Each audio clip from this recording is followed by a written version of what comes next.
नमस्ते, good evening, बहुत स्वागत। भारत एक्सप्रेस देख रहे हैं आप। मैं हूं आपके साथ रोहित पोखरियाल। आज न सिर्फ देश की बल्कि दुनिया की निगाहें भारत के सदन पर रही।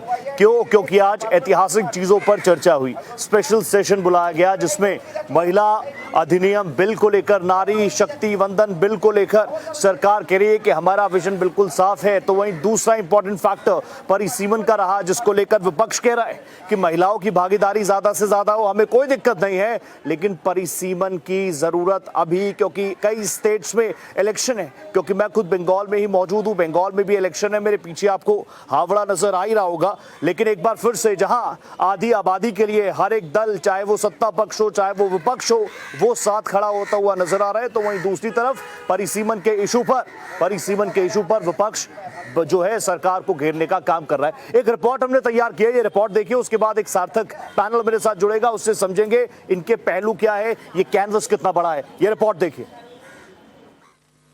लोकसभा अब महिला आरक्षण के लिए तैयार है, यानी महिलाओं के लिए 33% सीटें लोकसभा में और साथ ही राज्यों की विधानसभाओं में आरक्षित हुई। तमाम किंतु परंतु के बाद ये बिल 2023 में ही पारित हो चुका है और अब बारी है इसके लागू होने की। इसके लिए सरकार पहले परिसीमन कराना चाहती है। परिसीमन का आधार आबादी है, लेकिन पेच इसी में फंस रहा है। दक्षिण भारत के राज्यों का कहना है कि परिसीमन यानी डिलिमिटेशन में दक्षिण भारत के राज्यों की हिस्सेदारी घट जाएगी, क्योंकि वहाँ जनसंख्या नियंत्रण ज्यादा प्रभावी ढंग से हुआ है।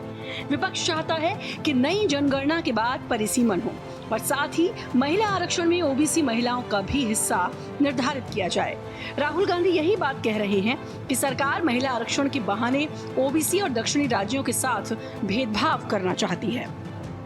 प्रधानमंत्री नहीं चाहते कि कास्ट सेंसस, नए सेंसस, ओबीसी सेंसस के बेसिस पे यह निर्णय लिया जाए।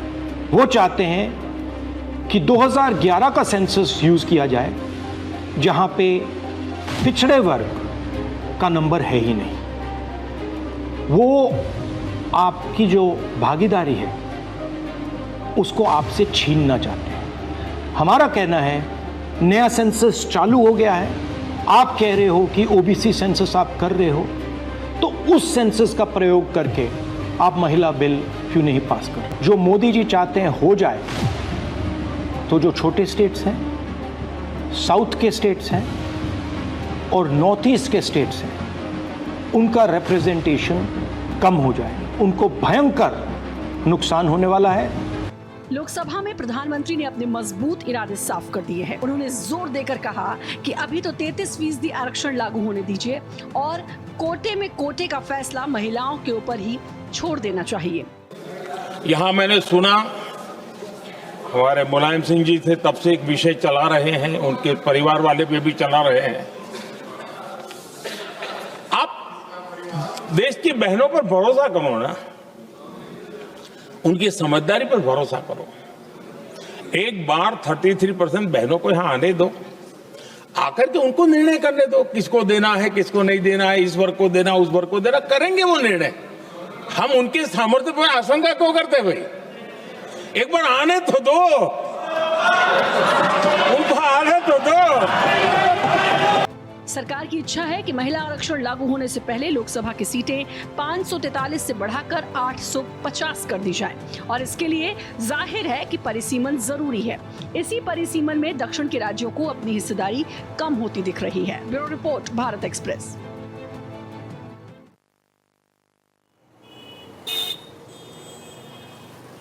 तो मामला बिल्कुल साफ है। आप देखिए, एक ऐतिहासिक बिल पर लगातार बात की जा रही है।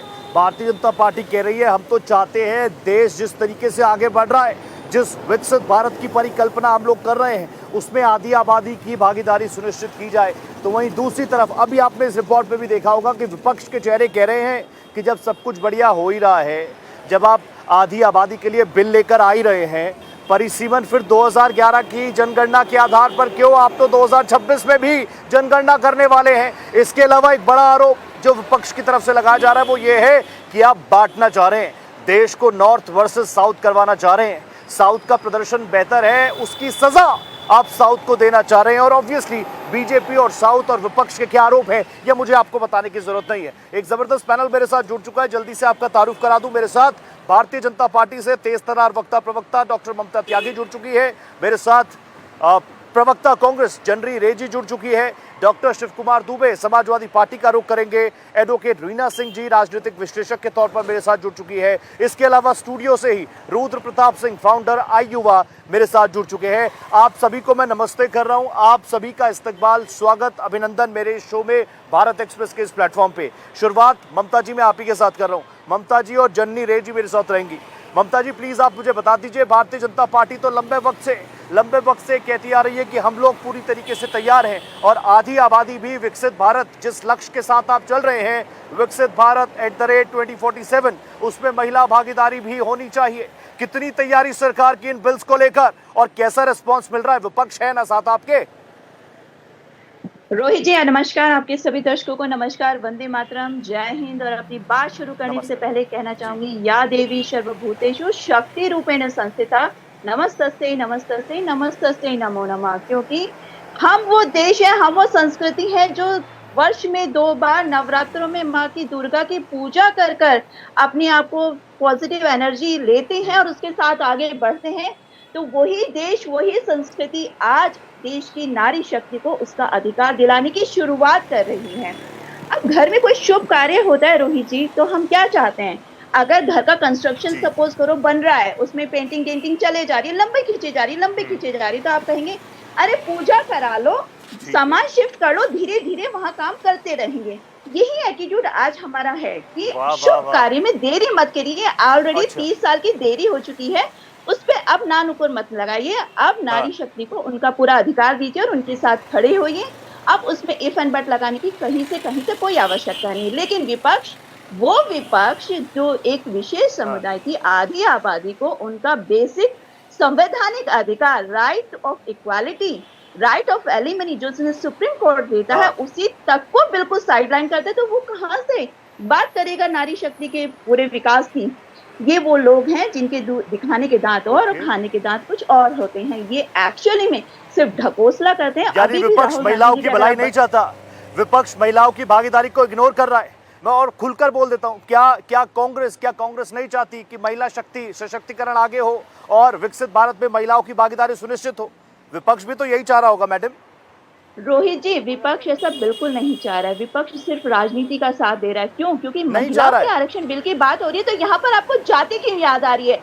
आप महिलाओं को पहले ही डिवाइड करने पे क्यों आ रहे हैं? आप पहले उन्हें आने तो दीजिए। जैसे हमारे प्रधानमंत्री मोदी जी ने कहा, अरे उन्हें 33% आने तो दीजिए। अभी तो मात्र 15% है, उससे पहले 5% थी। पहले आने तो दीजिए, लेट देम डिसाइड। क्या हम पे भरोसा नहीं है कांग्रेस को? हम पे भरोसा नहीं है? क्या अपनी बहन पे भरोसा नहीं कर पाएंगे? क्या अपनी माता पे भरोसा नहीं कर पाएंगे? बहुत स्ट्रॉन्ग ओपनिंग आपकी आ गई। मुझे जन्नी जी के पास जाना पड़ेगा। जन्नी रे जी प्लीज मुझे बताइए, कांग्रेस का स्टैंड मुझे बता दीजिए। आप बता दीजिए, जो सरकार कह रही है कि महिला सशक्तिकरण के लिए नारी वंदन अधिनियम जो लाया जा रहा है, सरकार की नीयत साफ है नहीं है? और इसमें कांग्रेस का स्टैंड क्या है? सरकार के साथ है, विरोध में? देखिए, कांग्रेस आज नहीं, अपनी शुरुआती बुनियाद से नारी सशक्तिकरण के साथ है और उस पर चलती आई है। हमारी ही पार्टी से इंदिरा गांधी जी हैं, हमारी ही पार्टी से सोनिया गांधी जी हैं और हमारी ही पार्टी से आज प्रियंका गांधी जी हैं। ठीक है, ऑपोजिशन में होते हुए भी डटकर मुकाबला करते हैं। मुझे बोलने दीजिएगा प्लीज, मैंने कुछ नहीं बोला जब आप बोल रहे थे। ऑपोजिशन में होते हुए भी डटकर मुकाबला करते हैं, संविधान के मुताबिक अपनी बात को आगे रखते हैं। बात आई नारी सशक्तिकरण की, तो बात ऐसी है कि आप अगर ये कहते हैं कि सिचुएशन को ठीक कर रहे थे, ये सब कर रहे थे, तो क्या महिलाएं प्रायोरिटी नहीं है? इस पे पहले काम क्यों नहीं हुआ? इतने सालों से इस पे काम क्यों नहीं हुआ? क्या महिलाएं प्रायोरिटी नहीं है? चलिए इतने दिनों की बात छोड़ दीजिए, आज के दिन में 543 जो है एग्जिस्टिंग सीट्स, क्यों नहीं देते इसमें 33% रिजर्वेशन? आज के दिन में ये क्यों लागू नहीं होता? जबकि पंचायती राज इंस्टीट्यूशन में 33% से उठकर 50% तक इनैक्टमेंट हो चुका है, वहां पे रिप्रेजेंटेशन हो रही है। 34 लाख सीट्स में कोई ऑल्टरेशन नहीं की गई है, उतने में ही औरतों की रिप्रेजेंटेशन को बढ़ाया गया है। तो ये फर्स्ट ईयर में क्यों नहीं हो रहा है?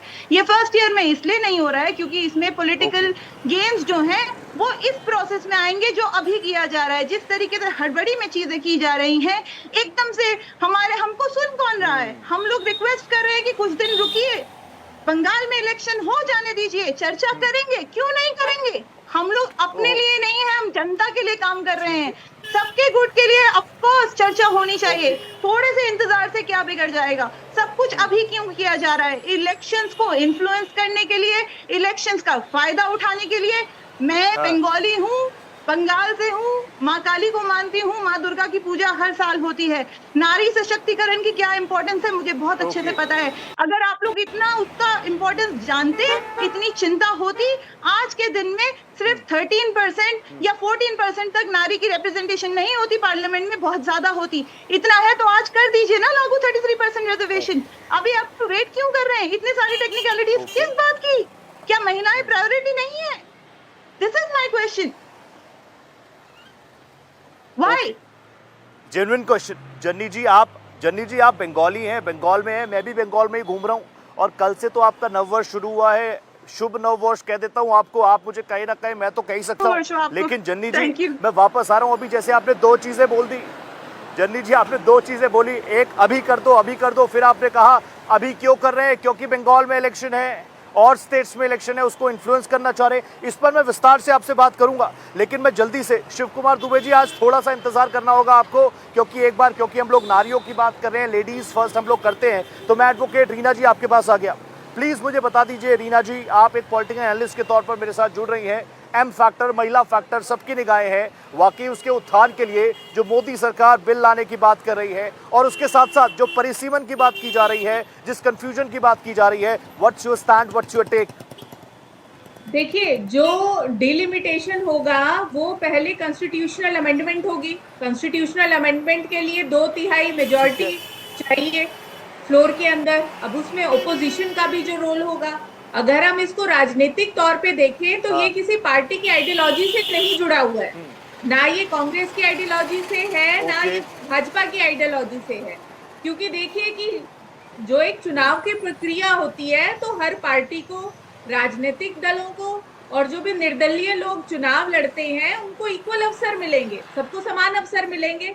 चुनाव कैसे लड़ा जाता है? आप नामांकन भरिए, किसी भी पार्टी से आपको टिकट मिलता है, तो यहाँ पे ऑपोजिशन को इस चीज को सपोर्ट करना चाहिए कि भाई देखिए, जब हमारे संविधान की रचना हुई तब हमारे देश की आबादी कितनी थी, और अगर आज सरकार डिलिमिटेशन लेकर के आ रही है तो आने वाले फ्यूचर में हम क्या उम्मीद कर सकते हैं कि ऐसी कौन सी सरकार आएगी जो कॉन्स्टिट्यूशनल अमेंडमेंट के लिए डिलिमिटेशन का मुद्दा उठाएगी।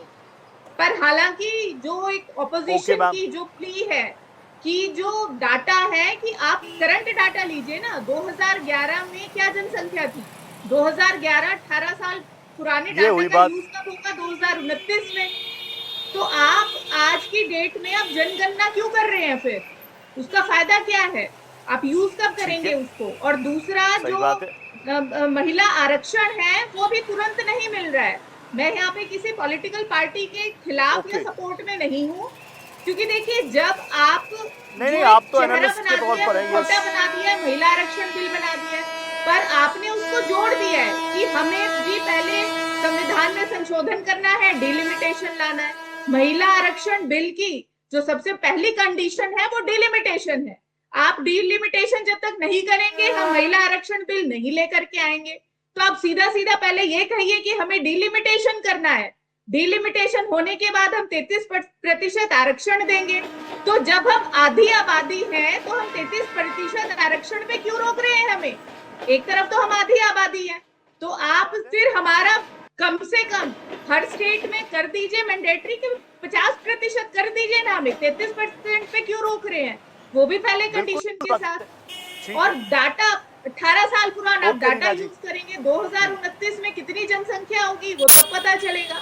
तो यहाँ पे ये जो है ये आइडियोलॉजी की लड़ाई नहीं है, मेरे मन में भी है, विपक्ष की भी ये आपत्ति है कि जनगणना 2011 उसके हिसाब से अभी होगा तो कैसे चलेगा और क्या हड़बड़ी क्यों है, इस पर भी बात होनी चाहिए। आपका बहुत शानदार ओपनिंग आ गया, एक ओपनिंग में सबकी ले लूं, उसके बाद प्लेटफॉर्म आपका है। दुबे जी आपके पास आ गया। दुबे जी, समाजवादी पार्टी का क्रिस्टल क्लियर स्टैंड बता दीजिए। मेरी आंखों के सामने हुगली है, गंगा हम लोग कहते हैं, यहाँ पर हुगली हो जाती है, गंगा है। आप बता दीजिए मुझे कि समाजवादी पार्टी का स्टैंड क्या है महिला आरक्षण बिल को लेकर, परिसीमन जिसकी बात सरकार करी है उसको लेकर।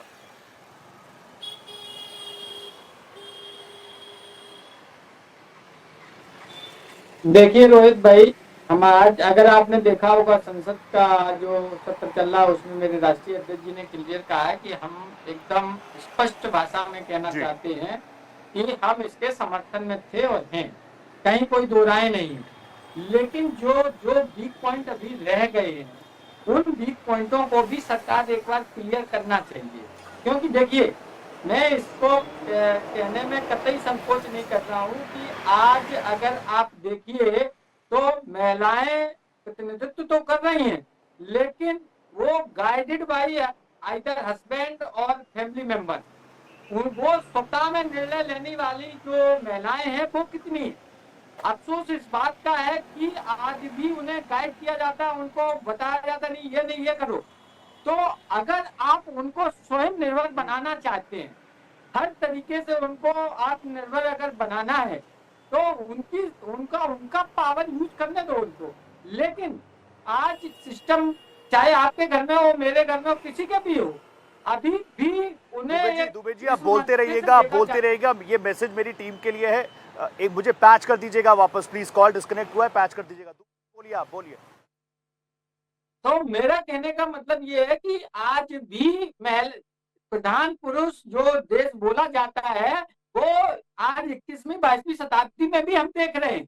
ऐसा नहीं है, महिलाओं की बराबरी 33% जो अभी एडवोकेट जो थी मैडम, उन्होंने बोला कि भाई 33% पे हमें क्यों, जब आप आधी आबादी बोलते हैं तो निश्चित तौर पर उनका हक भी आधा है। घर में अगर पति और पत्नी है तो दोनों का हक बराबर होना चाहिए ना, बेटा है बेटी है तो उनका दोनों का हक बराबर होना चाहिए। लेकिन आज भी हमारी मानसिकता ऐसी है कि नहीं, बेटे को ज्यादा इंपॉर्टेंस दिया जाता है और बेटी को कम दिया जाता है। माना कि थोड़ा थोड़ा परिवर्तन हो रहा है, लेकिन ये परिवर्तन इतना नहीं हो गया कि हम एकदम बराबर पोजीशन पे आ गए। तो सबसे बड़ी चीज है कि ये जो हमारी मानसिकता है उस मानसिकता को हमें बदलना पड़ेगा। अगर वो मानसिकता बदल जाती है तो निश्चित तौर पर 33% हो या 50% हो उसका कोई फर्क नहीं पड़ेगा। लेडीज हमेशा, जो महिलाएं हैं वो अपना दमखम दिखाएंगी। प्रधानमंत्री जी ने भी ठीक कहा, एक शब्द उनका अच्छा लगा मुझे, पूरा मैंने भी देखा कि उनको मौका मिलना चाहिए। मौका तो मिलना चाहिए, लेकिन उनको ये भी बताना चाहिए था कि जो पंचायत वगैरह नगर पालिका वगैरह है, मेयर बना दी जाती है, जिला पंचायत प्रमुख बना दी जाती है या सरपंच बना दी जाती है, लेकिन डिसीजन उनके नहीं होते हैं। वो सबसे बड़ी कमी है, चाहे भारतीय जनता पार्टी हो चाहे कोई भी पार्टी हो। अभी आप बात करिए, अगर इनको इतना ही हितैषी थे तो भारतीय जनता पार्टी की आपको परसेंटेज बता दूं, 12.5% परसेंटेज है इस समय संसद में, और हमारी छोटी पार्टी होते हुए भी हम 13.5%, यानी कि उनसे 1% हमारा ज्यादा है। आप सोचिए, उनसे 1% ज्यादा है, लेकिन भारतीय जनता पार्टी की नीयत में हमेशा खोट रहा है। इसलिए जब उन्हें ऐसा लगता है कि भारतीय जनता पार्टी की नीयत में खोट है। ममता त्यागी जी आ रहा हूं आपके पास। दुबे जी आपका शानदार रिएक्शन आ गया, एक रिएक्शन बस ले लूं मैं रुद्र भाई से। रुद्र जी आपका भी बहुत स्वागत कर रहा हूं। आईयुवा आप चलाते हैं, आपके साथ बड़ी संख्या में लोग जुड़ते हैं। मुझे बता दीजिए, महिला नारी वंदन अधिनियम को लेकर युवा क्या सोच रहा है, होना चाहिए नहीं होना चाहिए? अब आपने हमारे को पैनलिस्ट को सुना, वो कह रहे 33% क्यों, अगर हम आधी आबादी हैं तो 50% तो करिए। देखिए राहुल जी, मैं इससे अलग कुछ कहना चाह रहा हूँ कि ये बिल तो महिला रिजर्वेशन के लिए आया ही नहीं है ना, ये तो केवल परिसीमन के लिए आया है और हम उसको जोड़ करके महिला आरक्षण से देख रहे हैं। कारण क्या है कि ये जब तक परिसीमन की शर्त लागू नहीं होती, महिला आरक्षण बिल का कोई अस्तित्व नहीं है। और परिसीमन की शर्त जो है वो यही है कि जब आप परिसीमन के जो डेटा होते हैं वो सीधे जनगणना के आंकड़े हैं। तो दो तीन चीज़ों पर देखिए देश में भ्रम फैलाया जा रहा है। पहली चीज़ कि ये महिला आरक्षण बिल है, नहीं है, ये सिर्फ और सिर्फ डिलिमिटेशन को लेकर के बिल है जिसमें सरकार संशोधन करना चाहती है। दूसरी एक चीज़ गलत इन्फॉर्मेशन दी जा रही है कि इसके आंकड़े 2011 के बेस पे माने जा रहे हैं। 2011 के बेस पे कहाँ माने जा रहे हैं? आप 50% सीट बढ़ाने की बात कर रहे हैं, उसमें जनगणना का कोई समीकरण नहीं है। क्योंकि अगर जनगणना का समीकरण आप लेंगे तो जो 1971 की जनगणना के अनुसार अपने पास परिसीमन हुआ है, उस समय 54 करोड़ की आबादी थी देश की, और 2011 की जनगणना में 121 करोड़ हो जाती है, तो 2 गुने से ज़्यादा होती है। तो अगर उस रेशियो में आप लेंगे तो सीटें 2 गुने से ज़्यादा हो जाएंगी। तो सवाल जो सबसे महत्वपूर्ण ये है कि हम केवल परिसीमन की बात को महिला आरक्षण के पीछे छुपा रहे हैं, क्योंकि 2 चीज़ें इसमें आ रही हैं। पहली चीज़ क्या है कि अगर मान लीजिए सरकार की बातें हम मान लेते हैं, ये बिल पास हो जाता है और इसके साथ महिला आरक्षण मिल जाता है, लेकिन जो एक्चुअल परिसीमन होना है, जो 26 की जनगणना के बाद आ रहा है, जिसमें जातिगत जनगणना भी शामिल किया गया है और उसके आंकड़े के आधार पर होगा, तो क्या उसके लिए सरकार उस परिसीमन को कराने के लिए तैयार है? उस पर सरकार क्यों नहीं अपना स्टैंड क्लियर कर पा रही है? आप दक्षिण उत्तर की बात कर रहे हैं भाई, अगर परिसीमन 50 सालों से इस देश में नहीं हुआ है तो उसकी लॉजिक आप बताइए, और उसको आप 3 दिन में नहीं सॉल्व कर पाएंगे। जो दक्षिण के राज्य कह रहे हैं उनका कहना सही है कि आप ऐसे कैसे डिसाइड कर सकते हैं कि आपने अभी, हम सबको पता चली ना सीटें कि 815 हो रही हैं, 850 हो रही हैं, संसद में पेश किया गया। इसको लेकर के आपको पूरी बहस करनी चाहिए थी, क्योंकि आप महिला आरक्षण के बिल के पीछे आप परिसीमन को नहीं छुपा सकते हैं, क्योंकि परिसीमन की तस्वीर बड़ी है। जैसे ही परिसीमन लागू होगा उसका SC ST रिजर्वेशन पर लाभ नहीं मिलेगा। SC ST को तो उनको पहले से रिजर्वेशन है, उनको लाभ और मिलने वाला है, लेकिन केवल महिला रिजर्वेशन की आड़ में अगर आप परिसीमन को टालना चाहते हैं या परिसीमन को गलत तरीके से पेश करना चाह रहे हैं, तो मुझे लग रहा है कि पूरी तरह से गैर संवैधानिक है। और जो उसका सबसे महत्वपूर्ण पार्ट आता है कि राज्यों में तो उत्तर दक्षिण की लड़ाई नहीं है। राज्यों के परिसीमन अगर होते हैं तो परिसीमन की सीटें बढ़ेंगी, और खास करके अगर हम उत्तर प्रदेश की बात कर रहे हैं तो उत्तर प्रदेश की विधानसभा 500 से जैसे पार करेगी, आपको 500 के बाद एक राज्य बनाना पड़ेगा। तो इन सारे मसले पर आपको स्पष्टीकरण कौन देगा? आप सिर्फ महिला आरक्षण की बात लेकर के बाकी सारे मुद्दों को आप पीछे करना चाहते हैं। तो मुझे लगता है कि सरकार को इस पर व्यापक चर्चा करनी चाहिए और अपनी नीयत को स्पष्ट करनी चाहिए कि जितने मुद्दे हैं, क्योंकि आप अमेंडमेंट क्या करना चाह रहे हैं कि परिसीमन की जो शर्त जनसंख्या है। रुद्र जी, मैं देखिए, हम लोग जनता के लोग हैं, आपको भी युवा देख रहे हैं, आपको भी 20, 22, 25 साल, 18 साल के बच्चे भी देख रहे होंगे, वो वोट भी देने निकलेंगे। बंगाल महिला मोदी जी ने आज ही सदन से कहा ना, एक बार आने तो दो, आने तो दो, आने तो दो, आज ही कहा ना। ममता जी को आपने सुना ना? मैं ये पूछ रहा हूँ, आसान भाषा में मुझे बता दो, इसका महिलाओं को फायदा है कि नहीं है?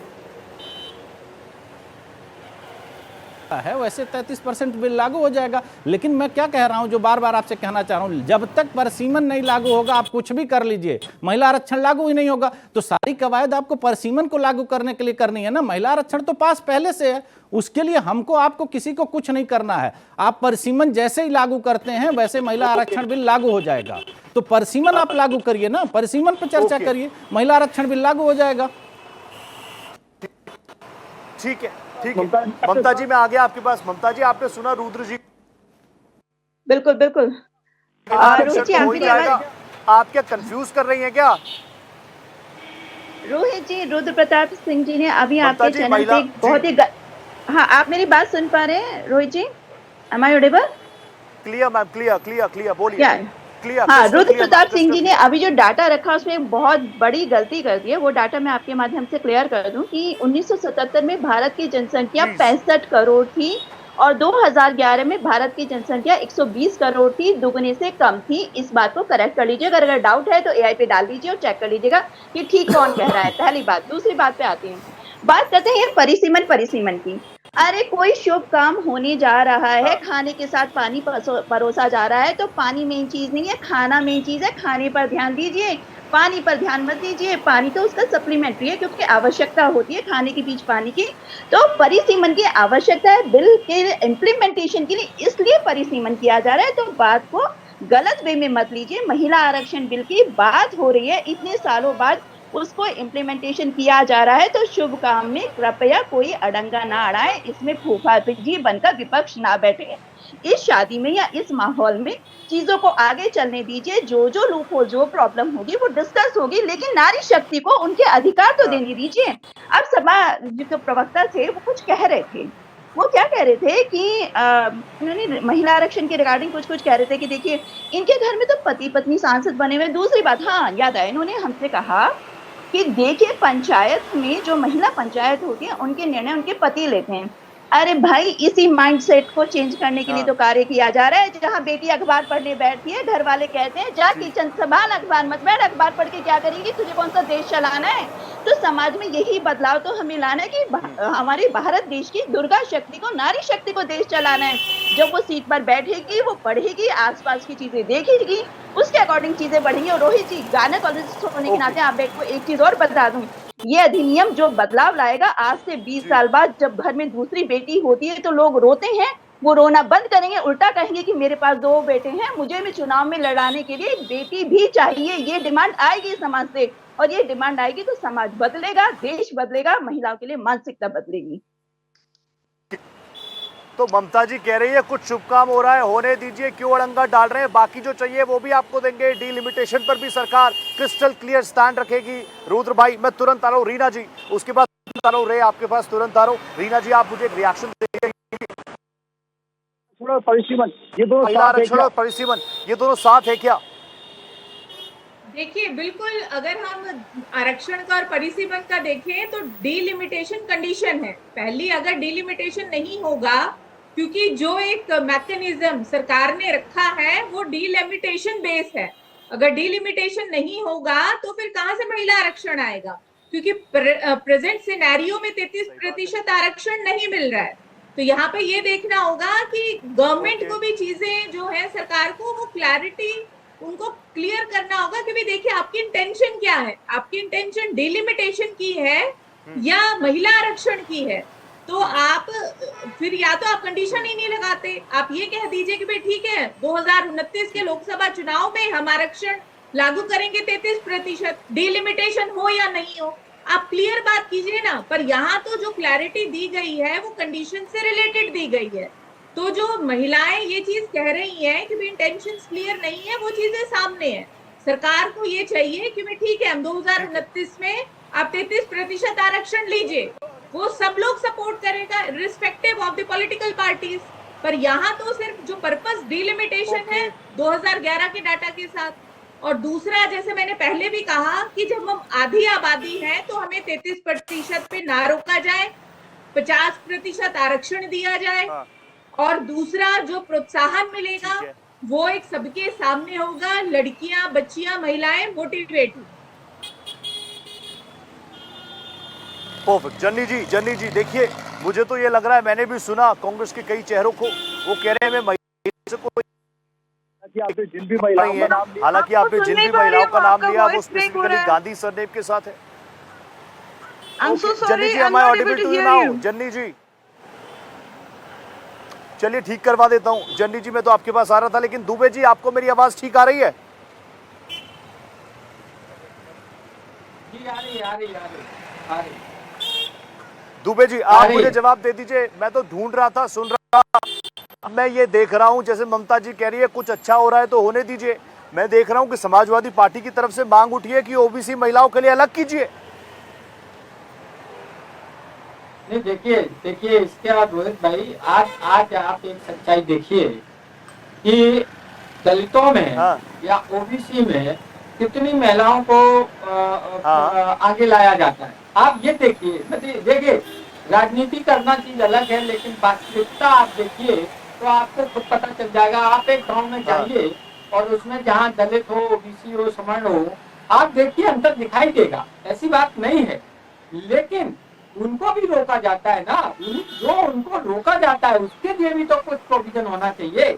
अभी जो बीजेपी की प्रवक्ता बोल रही थी, बीजेपी को प्रवक्ता को पहले अपनी पार्टी में सजेशन देना चाहिए कि भैया पहले तो हम अपनी पार्टी में अपने घर में सुधार करो ना, लेकिन आज तक वो सुधार नहीं कर पाए।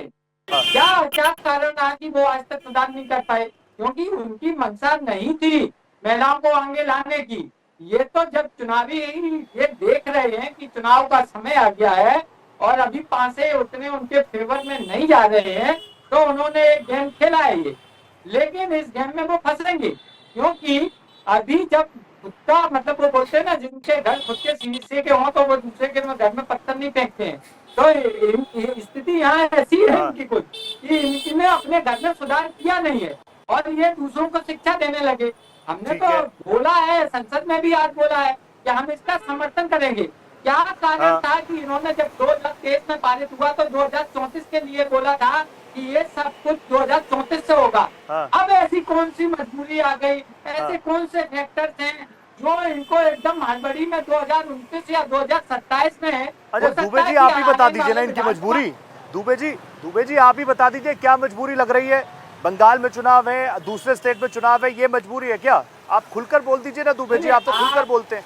अभी फिर मैं चला जाऊंगा ममता जी के पास पूछने।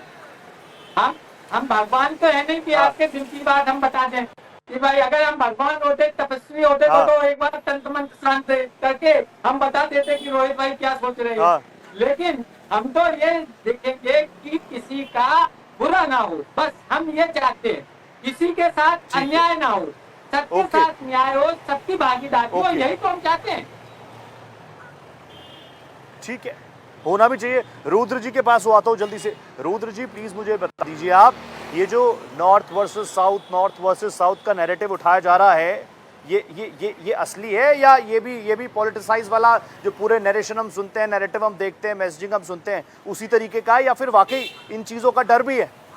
देखिए, ये नैरेटिव तो पिछले 50 साल से बना करके ही तो परिसीमन को रोका गया है, और कौन सा परिसीमन को रोकने का आधार क्या है? और जो बीजेपी के प्रवक्ता कह रही थी कि डेटा की बात, तो आखिरी डिलिमिटेशन जब हुआ था तो 1971 की जनसंख्या के अनुसार था, तो चेक कर लीजिए 54 करोड़ 80 लाख की जनसंख्या थी देश की, और अभी जो 2011 के सेंसेक्स है उसमें 121 करोड़ है। ठीक है, तो जो नॉर्थ और ईस्ट का, नॉर्थ और साउथ की लड़ाई है, इसी के बेस पे मैंने क्या कहा कि एक बड़ी पिक्चर को ढकने के लिए आपने ये सारा प्रोपेगेंडा अपनाया है। नॉर्थ और आप साउथ की लड़ाई करके परिसीमन को आपने 50 साल से टाल दिया है, और आज महिला आरक्षण के नाम पर हम ये चीज़ करने जा रहे हैं, जहां चर्चा परिसीमन पे होनी चाहिए। क्योंकि मैंने क्या कहा, महिला आरक्षण बिल पहले से पास है, महिला आरक्षण बिल को लागू करने के लिए सरकार को कुछ नहीं करना है। जैसे ही परिसीमन लागू होता है, महिला आरक्षण बिल अपने आप लागू हो जाएगा, सरकार को इसमें उठक बैठक करने की कोई जरूरत नहीं, वो सब पहले से क्लियर। आप परिसीमन को लागू करिए ना, परिसीमन पर आप चर्चा करिए कि परिसीमन पर अगर साउथ की सीटें, आज एक बात बताइए कि पूरा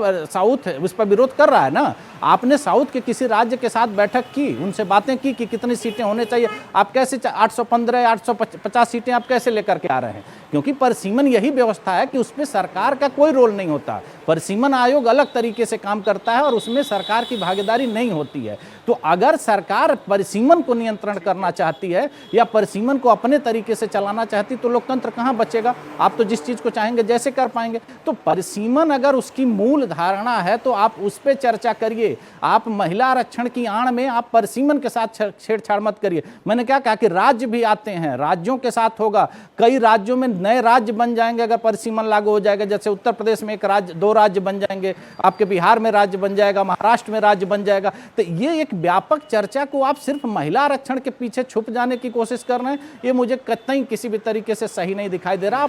आप परिसीमन पर चर्चा करिए, महिला आरक्षण बिल अपने आप लागू हो जाएगा। और जिस कोलकाता में आप खड़े होकर के आप बात कर रहे हैं, वहां की नेत्री के तो अभी भी लोकसभा राज्यसभा में 38% रिप्रेजेंटेशन है।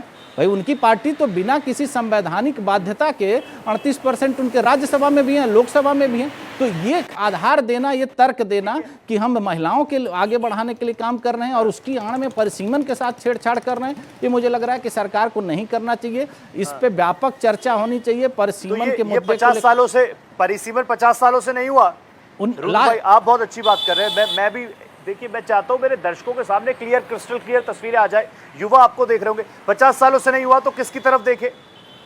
50 सालों में मैंने क्या कहा कि ये कोई भी इस देश का राजनीतिक व्यक्ति ये बता दे कि ऐसी देश की क्या मजबूरी थी कि हम 1971 के जनगणना के आधार पर अपना देश चला रहे हैं। उस समय 54 करोड़ की जनसंख्या थी और आज 145 करोड़ की जनसंख्या में हमारा प्रतिनिधित्व यही है। हर बार यही लड़ाई पे हम आके रुक जाते हैं कि दक्षिण और उत्तर की लड़ाई है।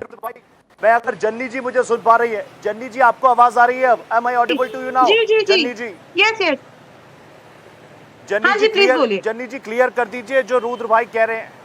जन्नी जी, रुद्र भाई कह रहे हैं 50 सालों से नहीं हुआ। इनसे तो हम सवाल पूछ रहे हैं, लेकिन अगर जिम्मेदारी तय की जाए तो आपका भी लंबे वक्त तक शासन रहा, तब भी नहीं हुआ। देखिए, जब नहीं हुआ, लेकिन चर्चा में ये मुद्दा बहुत टाइम से रहा है और बहुत बार कोशिशें रही हैं इसको आगे बढ़ाने की। कांग्रेस की सरकार तो, अगर हम पिछली बातें करें तो कोalition में थी।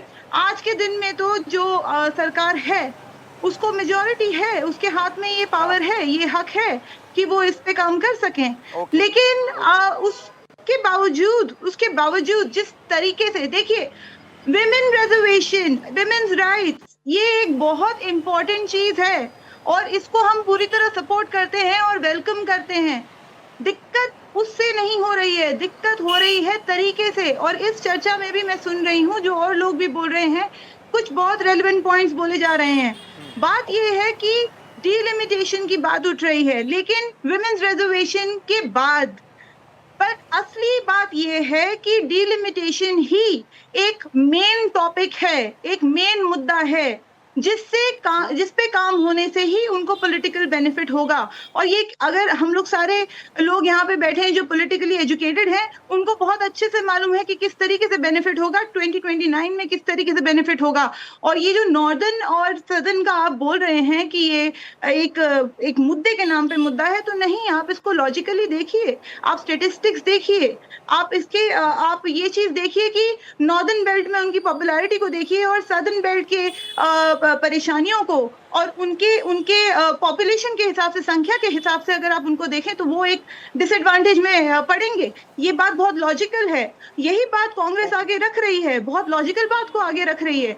बात ये नहीं है कि अभी क्यों नहीं कर रहे हैं, बाद में क्यों नहीं कर रहे हैं, बात ये है कि हर चीज का एक प्रोसेस होता है, हर चीज का एक तरीका होता है। क्योंकि आप पावर में हैं, क्योंकि आप स्ट्रांग हैं, तो आप कभी भी कुछ भी करेंगे, ये हर कोई तो मान नहीं सकता। यहाँ पे जो और भी लोग हैं, और भी रिप्रेजेंटेटिव्स हैं, वो भी अपनी आवाज उठाएंगे, वो भी अपने मुद्दों को रखेंगे, अपने ओपिनियंस को आगे रखेंगे। देयर इज अ प्रोसेस, और ये आपने खुद ही डिसाइड किया था कि जो 2027 की जनगणना होगी उसके बाद ये चीज डिलिमिटेशन पे हम लोग आएंगे और विमेन्स रिजर्वेशन पे काम होगा। तो आज के दिन में जब हम इसको 2011 के उस पे देखते हैं, सेंसस पे देखते हैं, तो वो आज के दिन में वैलिड नहीं है। तब से बहुत सारे चेंजेस हो चुके हैं, डेमोग्राफिक चेंजेस हो चुके हैं, बहुत सारे चेंजेस हो चुके हैं।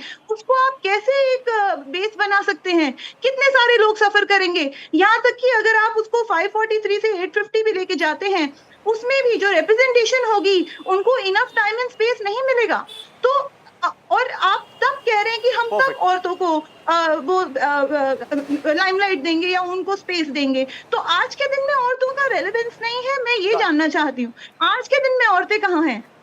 मेरा सवाल ये है।